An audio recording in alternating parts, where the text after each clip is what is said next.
बच्चों, मैं ऋचा सेठ, आपकी साइंस की टीचर आस विद्यालय के द्वारा ये जो आपका ऑनलाइन टीचिंग है वो उसके मैं आपके सामने सेशंस लूंगी।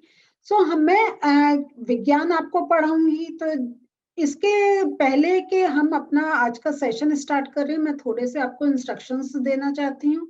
सबसे पहले जब आप सेशन अटेंड करें तो आपके पास आपकी बुक जो होनी एक जरूरी है, और उसके साथ आपके नोटबुक रहे बहुत अच्छा है, और एक पेंसिल आपके हाथ में। ये तीन चीजें होनी बहुत जरूरी है, क्योंकि हम जो आपको पढ़ा रहे हैं तो आपकी हम बुक आपके सामने हम ऐसी वर्चुअल खोलेंगे, उसके थ्रू पढ़ाएंगे, और उसमें जो इम्पोर्टेंट पॉइंट्स हैं जो थोड़े से नोट्स रूप में आपके लिए जरूरी हो सकते हैं, वो मैं आपको स्लाइड्स की हेल्प से शो करूंगी। तो आप जब हम मैं बुक में आपसे कहें तो जो इम्पोर्टेंट पॉइंट्स हैं तो वो आप मार्क कर सकते हैं अगर आपके हाथ में पेंसिल रहेगी। और उसके साथ साथ जो हम नोट्स दिखा रहे हैं आप अपनी कॉपी में नोट कर लेंगे, तो वो नोट्स आपके किसी ना किसी एक प्रश्न के उत्तर के रूप में आपके काम में आएंगे। तो हम फिर आज का सेशन अटेंड करते हैं और स्टार्ट करते हैं। और उसके साथ अगर आपके पास अभी बुक नहीं है तो मैं चाहती हूँ कि आप वीडियो पॉज करें, आप जाइए अपनी बुक लेकर आइए, पेंसिल लेकर आइए, नोटबुक लेकर आइए, और फिर से आप अपना सेशन फिर उसको आप क्या क्लिक करेंगे, रिस्टार्ट हो जाएगा। वर्चुअल का यही एक फायदा है। तो चलिए बिना आप कुछ और टाइम गवाए हम अपना चैप्टर स्टार्ट करते हैं।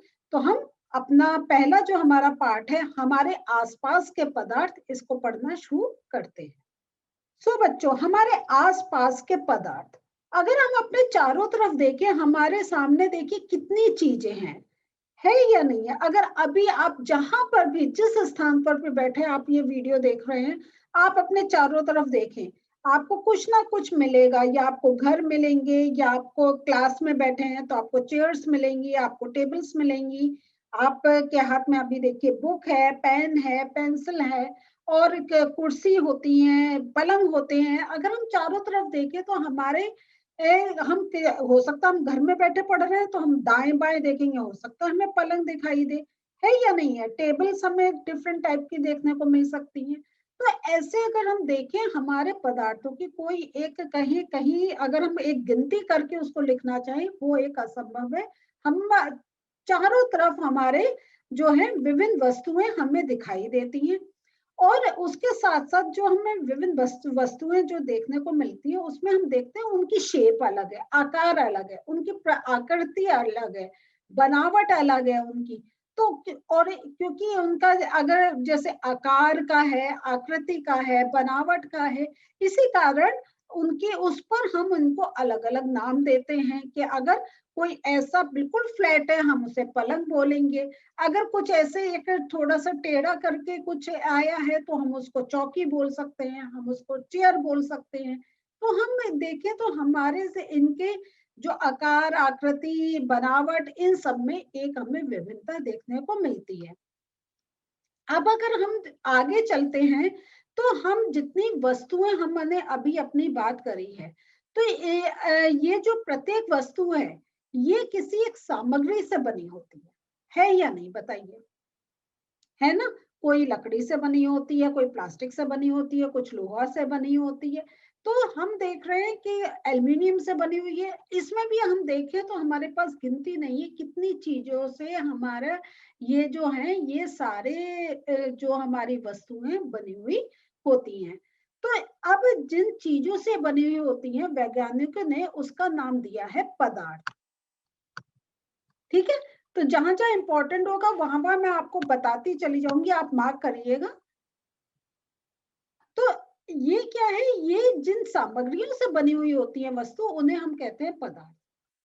अब जिस हवा में हम श्वास ले रहे हैं, हम बैठे हैं, हमारे चारों तरफ हवा है, हम सांस ले रहे हैं, श्वास ले रहे हैं, हम भोजन खाते हैं, हम अगर देखें हमने पत्थर देखे हैं, बादल, तो ये आप देख रहे हैं यहाँ पे कितनी हमारी चीजें, इवन जो रेत है, मिट्टी है, अगर हम उसका भी कहें तो अगर रेत की बात कर रहे हैं तो रेत में भी वो कह रहे हैं एक कण, ये सभी क्या है, ये पदार्थ है। और इसमें जो एक और चीज इम्पोर्टेंट है कि हमने अभी अगर हम देखें, हमने विभिन्न वस्तुओं के जो नाम लिए हैं उनका हमने पहले देख लिया, उनकी बनावट, उनकी आकृति, इन सब में हमने डिफरेंस देख लिया है।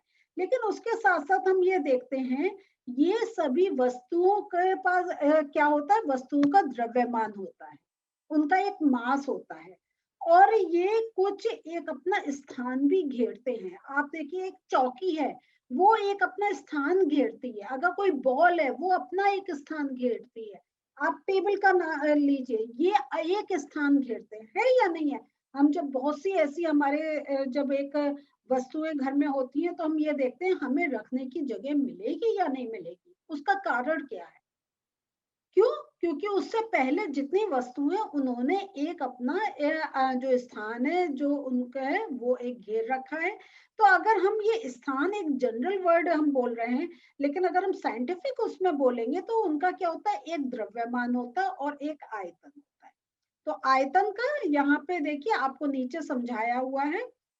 तो बच्चों इसमें नीचे देखिए आपको ये समझा रखा है कि हम अगर एक इंटरनेशनल पद्धति से देखते हैं तो आयतन का जो मात्रक होता है वो क्या होता है, ये जो आयतन का मात्रक ये आपका, सो ये जो आपका अंतरराष्ट्रीय पद्धति के अनुसार देखें तो ये जो होता है ये 1 घन मीटर क्यूबिक होता है। तो आयतन मापने का जो एक अगर हम साधारण मात्रक ले तो ये होता है लीटर, और 1 लीटर जो होता है वो 1 DM³ होता है।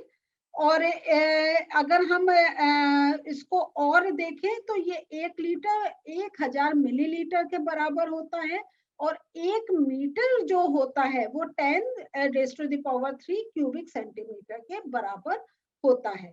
तो हम देखते हैं कि ये सिंपल जो हमने सॉलिड लिक्विड में डिफरेंस करके बताया, तो ये आपका इतना इंपॉर्टेंट अभी नहीं है, तो लेकिन इसमें बुक में बताया गया है इसलिए मैं आपके साथ शेयर कर रही हूँ। तो यहाँ पे आप देखते हैं जो जो आयतन मापने का साधारण मात्रक जो है वो लीटर होता है। मेन आप इसको अभी याद रखिएगा। तो यहाँ हम ये देखते हैं कि जैसा अभी हमने देखा था कि जो कोई भी हमारा जो हमने एक वस्तु ली थी तो हमने ये देखा था कि उनका एक द्रव्यमान होता है और उनका एक आयतन होता है। अच्छा, अगर हम पुराने उसमें देखें, प्राचीन काल में देखें तो मनुष्य क्या है, ये अपने आसपास को ये बहुत उसने एक समझने का प्रयास करा कि कौन सी चीज कैसे बनी है, किस प्रकार बनी है, अगर हमें वो वस्तु बनानी है तो हम किस प्रकार बना सकते हैं। इस बार का एक उनको एक क्यूरियोसिटी रही और तभी इतनी हमारे चारों तरफ चीजें बनी। तो अगर हम एक पुराने कॉन्सेप्ट में देखें तो ये एक हमारा है कि कोई भी जो पदार्थ होता है वो 5 मूल तत्वों में वर्गीकृत किया जा सकता है, और जिसको हम कहते हैं पंच तत्व।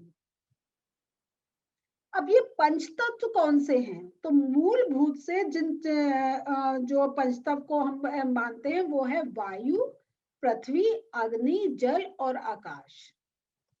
ये हमारा देखें तो हम ये एक पंच तत्व हमारे बहुत एक कॉमन, अगर हम अपने पूजा पाठ उन सब में भी देखें तो पंचतत्व का बहुत एक मान लिया जाता है, क्योंकि ये माना गया है इन 5 चीजों से मिलकर ही कोई हमारी वस्तु बनी है।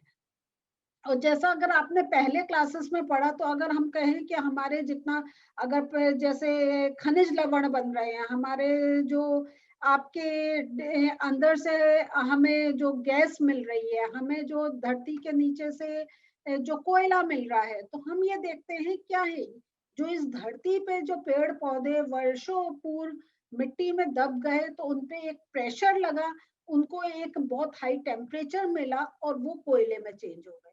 ये हमने पढ़ा था।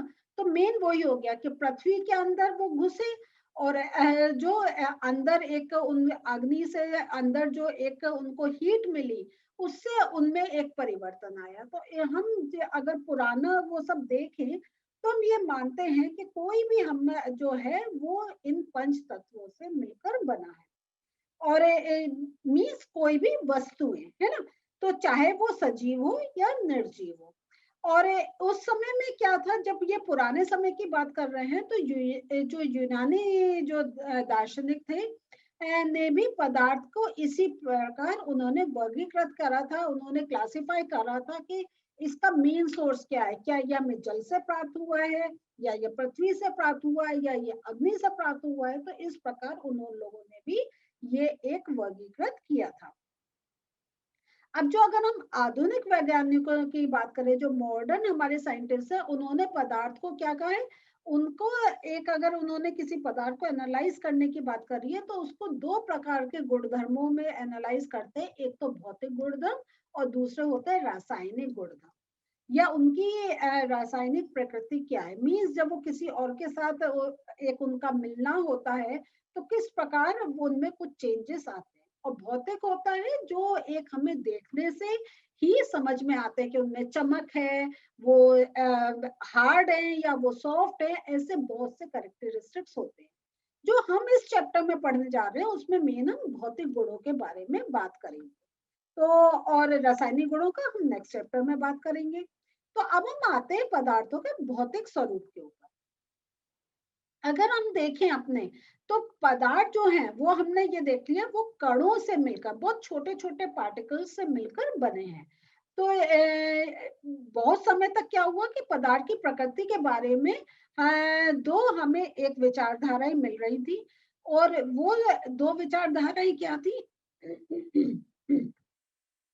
और वो दो विचारधाराएं क्या थी कि एक विचारधारा के अकॉर्डिंग तो यह मानना था कि पदार्थ जो है वो जैसे एक लकड़ी का ठोस टुकड़ा होता है ना, वो उस तरह का होता है। तो लकड़ी के जैसे एक बिल्कुल उसके अंदर कुछ और नहीं है, लकड़ी के टुकड़े की तरह वो एक सतत होता है। और दूसरी जो विचारधारा थी, उन्होंने ये माना था कि पदार्थ जो है वो रेत की तरह कणों से मिलकर बने हैं। तो अगर हम जैसे बात करते हैं, हम रेत की बात करते हैं, तो यहाँ पे ये आप मार्क कर लीजिएगा। सो दो विचारधारा ये मार्क कर लीजिए, लकड़ी के टुकड़े की तरह सतत, या रेत की तरह वो रेत के पदार्थ रेत की तरह के कणों से मिलकर बने हैं। तो जैसे हम रेत देखते हैं तो उसमें क्या होता है, आप हाथ में कभी लेकर देखिए, जैसे उसमें छोटे छोटे से हमें पार्टिकल्स दिखाई देते हैं। अब ये इसको करने के लिए जब हम साइंस पढ़ते हैं, तो हर चीज को हम सामने प्रूव करके देखते हैं। तो इसमें हम क्या करते हैं कि हम एक 100 मिलीलीटर का बीकर लेते हैं, और इसको हम जल से आधा भरकर जल के स्तर पर एक हम निशान लगा देते हैं। फिर उसमें हम नमक डालते हैं, और या हम उसमें शर्करा या ये जो शुगर है, शक्कर है, उसे डालते हैं और मिला देते हैं। और फिर हम देखते हैं कि मिलाने के बाद, यहाँ ये एक्सपेरिमेंट कर रहे हैं कि जल का जो एक स्तर है वो चेंज हुआ या नहीं। हमने देखा कि जब हमने जिस लाइन पर ये जल था हमारा, जब हमने सबसे पहले लिया था, हम चाहे उसमें शुगर मिलाएं, हम चाहे उसमें नमक मिलाएं, जल के स्तर में हमने कोई भी परिवर्तन नहीं देखा। इसका कारण क्या है? इसका कारण क्या है कि नमक के कण जो हैं वो जल के कणों के बीच के रिक्त स्थानों में वो समावेशित हो गए। मीन्स जल जो है वो भी डिफरेंट कणों से मिलकर बना है, और उन कणों के बीच में कुछ स्पेस थी जहां पे जो नमक के कण थे वो उसमें जाके एक एडजस्ट हो गए। तो मीन्स अगर हमारे पास कोई एक ऐसा सामान है और उसमें हमें स्पेस है, मैंने ऐसे अपना एक, समझ लीजिए, स्पेस छोड़ा हुआ, और मैं यहाँ पे इसके बीच में सामान रख सकती हूँ, तो लेवल जो इसका है वो उसमें कोई भी चेंज नहीं आएगा। अगर ये इसके बीच में स्पेस नहीं रहेगा, तब क्या होगा, अब मैं कुछ रखूंगी तो उसका लेवल इंक्रीज हो जाएगा। तो यहाँ पे एक चीज हमें पता चली कि वाकई कुछ कणों से मिलकर बने होते हैं। फिर हम ये देखते हैं कि पदार्थ के ये कण कितने छोटे हैं, इनका साइज क्या है। तो उसके लिए हमने एक एक्सपेरिमेंट करा कि हमने 100 मिलीलीटर का जल लिया, और उसमें हमने क्या करा, पोटेशियम परमैंगनेट घोल दिया। पोटेशियम परमैंगनेट घोलने से क्या हुआ, उसका रंग बदल गया। अब हमने क्या करा, हमने दूसरा एक और बीकर लिया, वो पहले हमने उसमें 90 ml हमने जल को भरा, और 10 ml जल हमने जो एक हमारा ये जो सॉल्यूशन बन गया था उसमें से लिया और इसमें डाल दिया। और इस प्रकार हम कई बार करते चले गए कि हम दूसरा एक कंटेनर लेते थे, 90 ml का लेते थे, और पहले वाले जो कंटेनर था उसमें से 10 ml हम जो एक रंगीन जो अब हमारे पास जो घोल था वो हम डालते चले गए। थोड़े टाइम बाद हम ये देखते हैं कि जो शुरू में हमें एक पिंक कलर मिल रहा था, वो हमें बाद में पिंक कलर तो मिल रहा था लेकिन वो उतना ब्राइट नहीं था, उसका रंग हल्का होता चला जा रहा था। तो लेकिन पानी तब भी हमें रंगीन मिल रहा था। तो ये क्या है, ये हमें क्या एक चीज दर्शाता है, ये हमें ये दर्शाता है कि ये जो हमारा ये अब हमें क्या दर्शा रहा है, ये हमें ये बताता है, ये हमें एक निष्कर्ष देता है कि जो पोटेशियम परमैंगनेट के केवल एक क्रिस्टल में बहुत सूक्ष्म कण थे, और वो जो कण थे वो छोटे छोटे कणों में विभाजित होते चले जा रहे थे, और अनंत क्या हुआ कि एक स्थिति में ये जो कण थे ये और ज्यादा विभाजित नहीं हो रहे थे। इस कारण एक समय तक तो हमें रंग सेम मिलता चला गया, लेकिन धीरे धीरे क्या हुआ, वो रंग हमें हल्का होता चला गया, क्योंकि अब कण विभाजित नहीं हो रहे थे, क्योंकि हर कण में वो एक आपका जो पिंक मजेंटा सा जो कलर था वो हर कण में था। लेकिन अब वो कण जब विभाजित नहीं हो रहे हैं तो रंग भी आगे वो पानी में नहीं आ पा रहा है। और ये आप जो प्रक्रिया है ये आप डिटॉल के साथ भी कर सकते हैं। तो पदार्थ के कण बहुत छोटे होते हैं, इतने छोटे कि हम कल्पना भी नहीं कर सकते, इतने छोटे होते हैं। बच्चों, आज जो हमने पढ़ा है इसको थोड़ा नोट रूप में देख लेते हैं। आज मेन हमने पदार्थ के बारे में एक जाना है। तो पदार्थ जो है, प्रत्येक वस्तु जिस सामग्री से बनी है उसे हम पदार्थ कहते हैं। सभी पदार्थ कणों से बने होते हैं, ये भी आज हमने समझा। वैज्ञानिकों ने पदार्थ को भौतिक एवं रासायनिक प्रकृति के आधार पर वर्गीकृत किया है। तो आपसे ये सब प्रश्न रूप में पूछा जा सकता है कि ये जो पदार्थ होते हैं वो किनसे बने होते हैं, या फिल इन द ब्लैंक में पूछ सकते हैं पदार्थ डैश से बने होते हैं। और हम ये जब इनकी एनालिसिस करते हैं तो हम दो पर करते हैं, एक उनके भौतिक गुण और रासायनिक। आज जो हमारा ये चैप्टर चल रहा है इसमें हम भौतिक गुणों के बारे में बात कर रहे हैं। तो आज हम लोगों ने तो पदार्थ के बारे में देख लिया, और ये भी पता चल गया कोई पदार्थ जो है वो एक पूरा ठोस नहीं बना है, वो छोटे छोटे कणों से बना हुआ है। तो नेक्स्ट सेशन में इस चैप्टर को आगे और लेकर चलेंगे। मिलते हैं फिर से, बाय।